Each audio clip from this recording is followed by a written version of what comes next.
This latest statement that is now coming in from the White House, insisting that the spike in oil and gas prices is as a result of US-Israel war, and they have been calling it as temporary and something that was expected that will actually result in lowering prices in long term.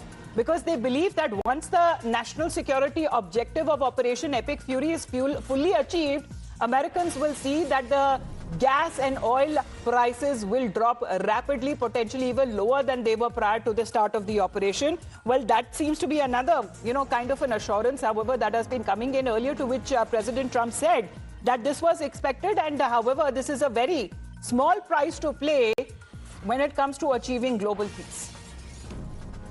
Rest assured to the American people, the recent increase in oil and gas prices is temporary, and this operation will result in lower gas prices in the long term. Once the national security objectives of Operation Epic Fury are fully achieved, Americans will see oil and gas prices drop rapidly, potentially even lower than they were prior to the start of the operation.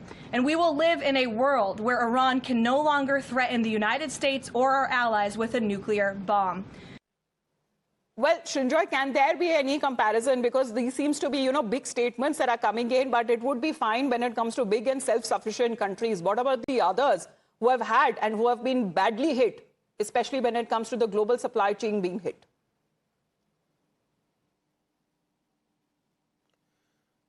After the Yom Kippur War of 1973, there was a similar problem.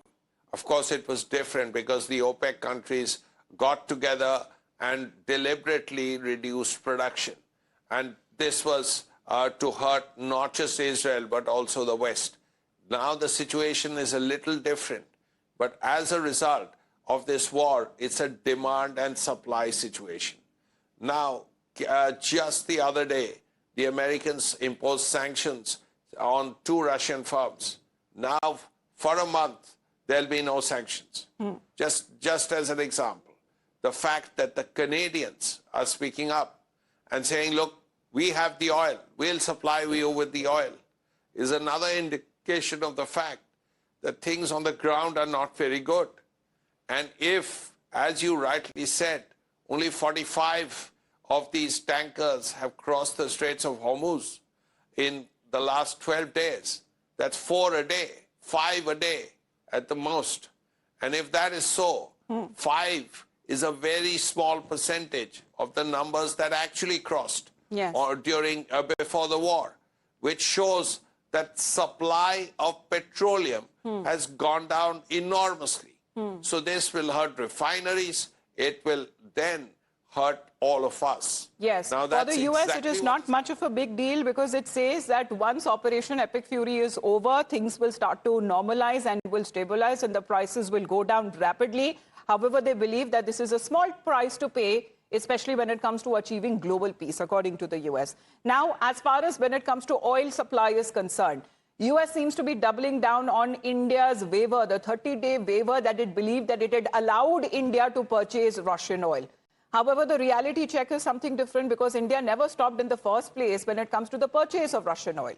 Yet the US continues to push this big assertion that India actually had stopped sanctioned oil earlier when it comes to the purchase with the US. However, saying that this 30-day waiver that has been granted or rather has been permitted will have no monetarily impact or an advantage or benefit to the Russians. Have I spoken to the president about it? Yes. Yes, I have spoken to the president about it. And the president and the Secretary of Treasury and the whole national security team came to this decision because our allies in India, as you know, Lalit, have been good actors and have previously stopped buying sanctioned Russian oil. So as we work to appease this temporary gap of oil supply around the world because of the Iranians, we have temporarily permitted them to accept that Russian oil. And this Russian oil was already at sea. It was already out on the water. So this short-term measure, we don't believe it will provide significant financial benefit to the Russian government at this time.